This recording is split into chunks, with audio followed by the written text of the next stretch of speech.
हरे कृष्णा। सभी का स्वागत है। श्रीमद् भागवत कथा हम श्रवण कर रहे हैं। 5वां अध्याय चल रहा है। श्री नारद मुनि इसमें व्यास देव जी को ज्ञान देते हैं। तो अभी तक क्या हुआ है इसमें, श्री नारद मुनि व्यास देव जी को ज्ञान देते हुए बता रहे हैं कि कभी कभी कोई भगवान का भक्त पतित भी हो जाता है, लेकिन उसके ऊपर भगवान की विशेष कृपा रहती है और वह फिर से उठ जाता है, फिर से उसके अंदर भक्ति जागृत हो जाती है। तो इसलिए सामान्य जनों को कभी भी भगवान के किसी भक्त के प्रति ऐसा भाव नहीं रखना चाहिए कि वह पतित हो गया है। तो इसी संदर्भ में श्री नारद मुनि व्यास देव जी को आगे और भी बताने वाले हैं। वह सब हम जानेंगे भगवान की छोटी सी वंदना के बाद।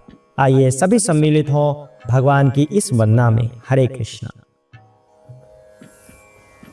श्री कृष्ण गोविंद हरे मुरारी, हे नाथ नारायण वासुदेवा। श्री कृष्ण गोविंद हरे मुरारी, हे नाथ नारायण वासुदेवा। पितमात स्वामी सखा हमारे, पितमात स्वामी सखा हमारे। हे नाथ नारायण वासुदेवा। श्री कृष्ण गोविंद हरे मुरारी, हे नाथ नारायण वासुदेवा। राधे कृष्णा राधे कृष्णा राधे राधे कृष्णा कृष्णा, राधे कृष्णा राधे कृष्णा राधे राधे कृष्णा कृष्णा, राधे कृष्णा राधे कृष्णा राधे राधे कृष्णा कृष्णा। हरे कृष्णा। ओम नमो भगवते वासुदेवाय। जय श्री गणेश, जय सरस्वती माता की, श्री व्यास देव की जय हो, नारद मुनि की जय हो, सूत जी महाराज की जय हो, सुखदेव महाराज की जय हो, श्रील प्रभुपाद की जय हो, चैतन्य महाप्रभु की जय हो, शिव शंकर भोलेनाथ पार्वती माता की जय हो। जय सिया राम। राधे कृष्णा। हरे कृष्णा। आइए पाठ को आगे बढ़ाते हैं। श्री नारद मुनि व्यास देव जी को पतित भक्तों के बारे में बता रहे हैं। आइए जानते हैं। हे प्रिय व्यास, यद्यपि भगवान श्री कृष्ण का भक्त कभी कभी किसी न किसी कारण से नीचे गिर जाता है, लेकिन उसे दूसरों अर्थात सकाम कर्मियों आदि की तरह भव चक्र को भोगना नहीं पड़ता, क्योंकि जिस व्यक्ति ने श्री भगवान के चरण कमलों का आस्वादन एक बार किया है, वह उस आनंद का बारंबार स्मरण करने के अतिरिक्त और कुछ नहीं कर सकता। हरे कृष्णा। श्री नारद मुनि यहाँ पर व्यास देव जी को ऐसे कुछ बता रहे हैं कि जो भगवत भक्त होता है, जो श्री कृष्ण का दास होता है, उसने भगवान की भक्ति का रस चखा होता है, और जिसने एक बार भगवान कृष्ण के चरण कमलों का, उनकी भक्ति का रस आस्वादन कर लिया है, फिर वह कुछ और करने लायक रहता ही नहीं। उसे हायर टेस्ट मिल चुका है। ऐसा कहा जाता है ना, हायर टेस्ट, लोअर टेस्ट। अब जो ये भौतिक टेस्ट होते हैं, जो मटेरियल हमारी इच्छाएं होती हैं, उनकी पूर्ति हम करते हैं, इंद्रिय भोग हम करते हैं, उसे लोअर टेस्ट कहा जाता है। और जो भगवान की भक्ति का होता है, उसे हायर टेस्ट कहते हैं। अगर किसी व्यक्ति को हायर टेस्ट मिल जाए, तभी तो वो लोअर को छोड़ेगा। अगर एक टेस्ट हमारे पास है, मान लो एक आइसक्रीम का कोई ब्रांड हमारे पास है और एक छोटा ब्रांड है, एक बड़ा ब्रांड है। जब हमें बड़ा ब्रांड मिल जाएगा तो हम छोटी को छोड़ देते हैं। ये तो छोटा ब्रांड है, ये इतना टेस्टी नहीं है, बड़े ब्रांड वाला ज्यादा टेस्टी है, तो हम छोटे को छोड़ देते हैं। लेकिन जब तक उसे बड़ा ब्रांड नहीं दिखेगा, उससे ज्यादा टेस्टी आइसक्रीम नहीं दिखेगी, तब तक उसे छोटे वाला ही अच्छा लगता है कि हाँ, जैसे इससे अच्छा कोई और है ही नहीं। पर उससे अच्छा होता है ना, बड़े ब्रांड्स हैं, या कह लीजिए अच्छे ब्रांड्स हैं जो अच्छा टेस्टी आइसक्रीम बनाते हैं। इसी तरह मटेरियल लाइफ और आध्यात्मिक जीवन, इन दोनों में यही फर्क है। जो भौतिक जीवन है वो लोअर टेस्ट है, जो आध्यात्मिक जीवन है वह हायर टेस्ट है। आध्यात्मिक जीवन का तात्पर्य भगवान श्री कृष्ण के चरण कमलों की शरण ग्रहण करना, और जिसने उनके चरण कमलों की शरण ग्रहण कर ली तो फिर उसे हायर टेस्ट मुंह लग गया, फिर वह लोअर टेस्ट की तरफ नहीं जाता। हालांकि यहाँ पर श्री नारद मुनि कहते हैं, कभी कभी ऐसे भक्त किसी सकाम कर्मी की कुसंगति में आने की वजह से गिर जाते हैं, पतित हो जाते हैं। इंग्लिश में हम बोलते हैं फॉल डाउन। उसका फॉल डाउन हो गया, यानी कि भक्ति के मार्ग पर चल रहा था, पर किसी सकाम कर्मी को कोई भोग करते हुए देखा तो वह भी भोगी बन गया। पर यहाँ पर एक बात ध्यान देने योग्य है, श्री नारद मुनि यहाँ पर कह रहे हैं ऐसे भक्त का भी उद्धार होगा, वह हमेशा के लिए नहीं गिरेगा, क्योंकि उसने भगवान की शरण ग्रहण की हुई है तो भगवान उसे फिर से उठा देंगे, फिर से अपनी ओर आकर्षित करेंगे और उसका कल्याण हो जाएगा। वह सामान्य जनों की तरह नहीं होता कि एक बार गिर गया तो बस गिरता ही रहेगा, उठेगा नहीं, वह फिर उठेगा। कुसंगति की वजह से वह गिर गया था। यहाँ पर एक उदाहरण लिया गया है, एक गरीब पिता का पुत्र, और उसका भी वो पिता अब नहीं रहा, अनाथ पुत्र। तो एक अनाथ पुत्र हो गया और एक बड़े राजा का पुत्र। हालांकि बड़ा राजा और उसका पुत्र आपस में कम ही मिल पाते हैं, उनके पास टाइम नहीं होता। तो एक अनाथ का पुत्र, अब दोनों अनाथ के जैसे ही हो गए। उसके सिर पर तो कोई है ही नहीं अनाथ के, और जो राजा का पुत्र है, राजा उनको टाइम नहीं देते, तो वो भी अनाथ जैसा हो गया। लेकिन दोनों की कंडीशन में फर्क है। अनाथ पुत्र को संभालने वाला कोई नहीं है। जो राजा का पुत्र है, बेशक राजा उसको समय दे रही है या नहीं दे रहे, लेकिन उसके लिए इतनी व्यवस्था की है, उनका आशीर्वाद, उनका हाथ हमेशा अपने पुत्र के सिर पर बना रहता है। इसी तरह जो आम लोग होते हैं और भक्त होते हैं, भक्तों के सिर पर हमेशा श्री कृष्ण का आशीर्वाद रहता है। भक्त हमेशा श्री कृष्ण के संरक्षण में रहता है, और आम लोग फिर वो किसका संरक्षण ढूंढे। तो इसलिए हम सभी को भक्त बनना चाहिए, श्री कृष्ण की शरण ग्रहण करनी चाहिए, फिर कोई भी मुसीबत नहीं आ सकती। अब यहाँ पर एक और उदाहरण दे रहे हैं गुरु महाराज। कहते हैं कि जो भक्त पतित हो जाते हैं उन्हें भगवान फिर से मौका देते हैं, किसी ब्राह्मण कुल में अगला जन्म दे देंगे उनको, या फिर किसी संपन्न वैश्य के घर में उसको जन्म दे देंगे, ताकि उसका पालन पोषण अब बढ़िया हो और भक्ति के अनुकूल हो। इस तरह के घर में उसको जन्म दे देते हैं। लेकिन फिर यहाँ पर एक बात आती है कि ऐसी जगह पर जन्म लेने के बाद हो सकता है कि वह भगवान को भूल जाए, क्योंकि सुख सुविधाएं उसको मिल गई हैं, पुराने जन्म में उसने भक्ति की थी, पतित हो गया था किसी वजह से, इसलिए दोबारा जन्म लेना पड़ा।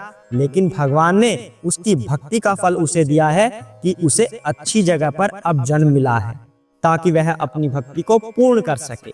लेकिन वह माया से प्रभावित हो गया, क्योंकि संपन्न जगह पर उसे जन्म मिला है तो भगवान को भूल गया। ऐसा पॉसिबल है, जरूरी नहीं है कि ऐसा संभव होगा ही होगा, पर ऐसा हो सकता है। दूसरी तरफ भगवान का एक ऐसा भक्त भी है जिससे भगवान ने सब कुछ छीन लिया है, क्योंकि वह पतित होने वाला था, तो भगवान ने उसकी संपत्ति छीन ली, उसका मान सम्मान छीन लिया, उसके रिश्तेदार सभी छीन लिए, सभी उससे विमुख हो गए, तो वह अकेला असहाय हो गया।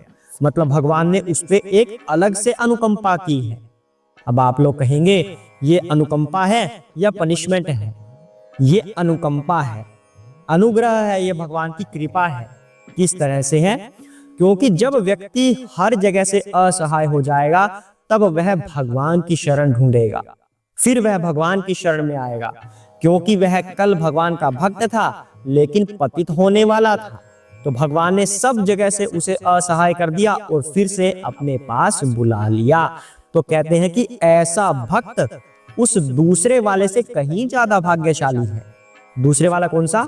जिसका जन्म अच्छे कुल में हुआ है, संपन्न परिवार में हुआ है, क्योंकि वह भी पतित हो गया था, इसलिए उसको ऐसा मौका दे दिया भगवान ने। और दूसरा भक्त जो पतित हो गया था उसको असहाय कर दिया, तो भगवान ने दो तरह के भक्तों के साथ दो तरह का व्यवहार किया है, लेकिन जिसको असहाय किया है वह ज्यादा भाग्यशाली है, क्योंकि वह भगवान से विमुख नहीं होगा।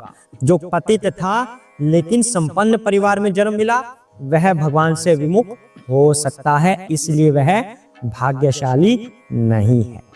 तो इस तरह से जब भी हमारे ऊपर कष्ट आते हैं तो कभी भी यह नहीं सोचना चाहिए कि भगवान की कृपा हमारे ऊपर नहीं है, भगवान हमसे विमुख हो गए हैं। यदि आप भगवान के भक्त हैं, ये कंडीशन है, टर्म एंड कंडीशन अप्लाई। अगर आप भगवान के भक्त हैं और आपके ऊपर कष्ट आ रहे हैं, इसका तात्पर्य भगवान कृपा कर रहे हैं। भगवान आपको कहीं जाने नहीं देना चाहते, भगवान चाहते हैं कि आप उनके पास रहें। तो इसे भगवान की कृपा समझिए, ना कि भगवान से नफरत करने लग जाएं। ज्यादातर कलयुग में क्या होता है, अगर किसी को कष्ट आता है तो भगवान को कोसने लगता है। बचपन से मैं ये सब कुछ कर रहा था, भक्ति कर रहा था, भोग लगाता था, आरती करता था, ये करता था, वो करता था, और भगवान ने मुझे इस तरह की अवस्था में छोड़ दिया। क्या भगवान का कोई कर्तव्य नहीं था कि मेरी रक्षा करे? अरे भाई, नारद मुनि जी कह रहे हैं, अगर कष्ट आया है, यदि आप भगवत भक्त हैं और कष्ट आया है, तो भगवान की कृपा समझिए, क्योंकि भगवान आपको अपने पास रखना चाहते हैं, जाने नहीं देना चाहते। इसलिए यहाँ पर कहा जा रहा है, किसी भी अवस्था में हमें भक्ति नहीं छोड़नी चाहिए। अगर पतन भी हो जाता है तब फिर से भक्ति में उठ खड़े होइए, फिर से भगवान की भक्ति कीजिए। जो शुद्ध भक्त होता है वह कभी भी भक्ति के प्रतिकूल नहीं होगा, भक्ति से विमुख नहीं होगा। वह धीरे धीरे धीरे धीरे भौतिक भोग के प्रति उदासीन होता चला जाता है। और यदि उसे तीनों लोकों का ऐश्वर्य भी मिल जाए, तब भी वह ऐश्वर्य की बजाय भगवान के चरण कमलों का आस्वादन करना चाहेगा। इसलिए कभी भी भगवत भक्तों से नफरत न करें, ईर्ष्या न करें कि वो पतित हो गया है, वह तो बेकार है। नहीं, भगवत भक्त हमेशा श्री कृष्ण का दास रहेगा, और जैसे पतन हुआ शीघ्र ही वह उठ भी जाएगा। वह आम लोगों की तरह नहीं होता कि गिर गया तो गिरता ही चला गया। आगे बढ़ते हैं, आगे श्री नारद मुनि व्यास देव जी को और क्या बताएंगे। भगवत भक्त और उसका पतन वो यहीं तक था। आगे श्री नारद मुनि नया ज्ञान देने वाले हैं, वह जानते हैं। पूर्ण पुरुषोत्तम भगवान स्वयं विश्व स्वरूप हैं, तथापि उससे निर्लिप्त भी हैं। उन्हीं से यह दृश्य जगत उत्पन्न हुआ है, उन्हीं पर टिका है और संहार के पश्चात उन्हीं में प्रवेश करता है। आप इन सब के विषय में जानते हो, मैंने तो मात्र सारांश भर प्रस्तुत किया है। हरे कृष्ण। श्री नारद मुनि भगवान की महिमा का वर्णन कर रहे हैं श्री व्यास देव के सामने। कह रहे हैं कि भगवान से ही ये सारा जगत उत्पन्न हुआ है, ये सारा जगत स्वयं भगवान ही है। इसकी उत्पत्ति भगवान से होती है, इसका पालन भगवान से होता है, और अंत में ये भगवान में ही मिल जाएगा। और साथ में कहते हैं कि आप ये भली भांति जानते हो, मैं तो केवल आपको याद दिला रहा हूं, उसका एक सारांश भर आपको बता रहा हूं। तो इस बात का क्या तात्पर्य हुआ? ये विश्व के स्वरूप है और उससे निर्लिप्त भी है। एक उदाहरण से समझते हैं। एक वृक्ष है, उसकी पत्तियां होती हैं, उसकी टहनियां होती हैं, उस पर फल या फूल भी लगते हैं। तो पूरे के पूरे वृक्ष को देखकर हम क्या कहते हैं कि ये एक वृक्ष है। हालांकि जो पत्तियां हैं वह भी वृक्ष है, पर वह वृक्ष कब तक है? जब तक वो वृक्ष से अटैच्ड है, जब तक वो वृक्ष पर लगी हुई है। क्या पत्ती को अलग कर दें तब क्या हम उसे एक वृक्ष कह सकते हैं? तब उसे हम वृक्ष नहीं कह सकते। हालांकि वृक्ष के साथ पत्तियां टहनियां लगी हुई हैं, तो क्या वृक्ष को हम ये कह सकते हैं कि ये तो पत्तियां हैं, ये तो टहनियां हैं? तब भी वह वृक्ष ही होगा। इसी तरह भगवान स्वयं एक वृक्ष की तरह है। हम सब उस वृक्ष की शाखाएं हैं, उनके पत्ते हैं। हम भगवान से ही निकले हुए हैं, लेकिन फिर भी हम भगवान के समान नहीं बन सकते, क्योंकि पत्तियां कभी वृक्ष नहीं हो सकती। पत्तियां पत्तियां हैं, वृक्ष वृक्ष है, तो भी पत्तियां वृक्ष का ही एक भाग है। अगर वो वृक्ष से जुड़ी हुई हैं तो वह भी एक वृक्ष है। इसी तरह अगर हम भगवान की भक्ति में जुड़े रहते हैं, हम भगवान के ही अंश हैं। अगर उनकी भक्ति से हम जुड़े रहते हैं तो हमारे अंदर भी दिव्य गुण होंगे। हम भगवान के जैसे नहीं हो सकते कि हम भगवान के समान हो गए या उनसे बढ़कर हो गए, लेकिन हमारे अंदर ऐसे गुण विद्यमान होंगे जो हमें कभी भी भगवान की भक्ति से विमुख नहीं कर पाएंगी। तो हमें भगवान के चरण कमलों की शरण ग्रहण करनी है, उनसे चिपके रहना है, भगवान रूपी वृक्ष से हमें लगे रहना है, तभी हम भगवान के कहलाएंगे, तभी हम भी उस वृक्ष का हिस्सा होंगे। अगर उससे अलग हो गए तो पत्तियों की क्या दुर्दशा होती है, कोई उसको पैरों तले दबा देता है, कहीं पत्तियां उड़ जाती हैं। वृक्ष के साथ लगे लगे ही पत्तियां हरी भरी रहती हैं, वृक्ष से अलग होने पर पत्तियां समाप्त हो जाती हैं। इसी तरह हमें भगवान की शरण में रहना चाहिए, भगवान से जुड़े हुए रहना चाहिए, उनसे अलग होने का कभी सोच भी नहीं सकते। अब यहाँ पर गुरु महाराज एक और बात बता रहे हैं कि जीव कभी भी भगवान के समान नहीं हो सकता। भगवान ने तो इतने सारे ग्रह बना दिए हैं, चंद्रमा बनाया है, सूरज बनाया है और बहुत सारे लोक और ग्रह बनाए हैं। व्यक्ति क्या कर सकता है? इंसान सोचता है कि छोटे छोटे खिलौने बना दिए, मिसाइल्स बना दिए या कोई जहाज बना दिए और अंतरिक्ष में उतार दिए तो वह जीत गया। जी नहीं, वह केवल ऐसा कार्य कर सकता है लेकिन कभी भी किसी ग्रह का निर्माण नहीं कर पाएगा। जो दो ग्रहों के बीच में एक बल होता है कि दो ग्रह आपस में टकराए ना, वो ऐसे घूमते रहे, एक दूसरे के चक्कर लगाते रहे सही परिधि में, ऐसा इंसान कभी नहीं कर सकता। इंसान केवल यहां से वहां पहुंच तो गया लेकिन उससे ज्यादा कुछ नहीं कर पाएगा, वहां पर जीवन बना नहीं पाएगा। यदि भगवान ने कहीं पर जीवन दिया है तभी वहां पर जीवन संभव है, इंसान कभी जीवन नहीं बना सकता।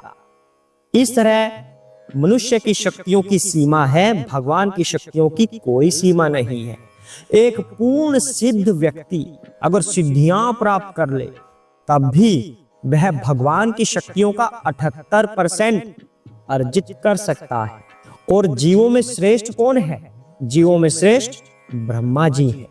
तो ब्रह्मा जी से अधिक शक्ति तो जीव नहीं क्रिएट कर सकता, तो ज्यादा से ज्यादा 78% भगवान के गुण ही व्यक्ति के अंदर आ सकते हैं, वह भी ब्रह्मा जैसे जीव के लिए संभव है, हम लोगों के लिए नहीं। हम तो भगवान का 2-4% भी नहीं हो सकते, सोच कर देखिए। इसलिए कभी भी भगवान के समान बनने का प्रयास ना कीजिए और जीव को हमेशा भगवान की श्रेष्ठता स्वीकार करके उन्हीं के चरण कमलों में हमेशा लगे रहना चाहिए। ऐसा श्री नारद मुनि श्री व्यासदेव को उपदेश देते हैं कि आप इस उपदेश का ज्यादा से ज्यादा प्रचार कीजिए, इस उपदेश को आप अपने काव्यों में लिखिए, अपने श्रीमद् भागवतम में इन उपदेशों का आप प्रचार कीजिए ताकि बद्ध जीवों का कल्याण हो सके। आज के लिए इतना ही करते हैं। बड़े ध्यान से अध्ययन किया कीजिए। श्रीमद् भागवतम का फल तभी मिलता है जब ध्यान से इसको श्रवण करते हैं, और ये बात हम हर रोज आपको बताते हैं कि ध्यान पूर्वक ही श्रवण करना है। आज के लिए इतना ही। कोई समस्या हो, कुछ समझ ना आ रहा हो तो पूछ सकते हैं, कमेंट कर सकते हैं, व्हाट्सएप कर सकते हैं, जैसा भी आपको उचित लगे, पर पूछ कर ही अच्छे से पूरे संशय का निवारण करके तब आगे बढ़ना है। हरे कृष्णा। ओम नमो भगवते वासुदेवाय।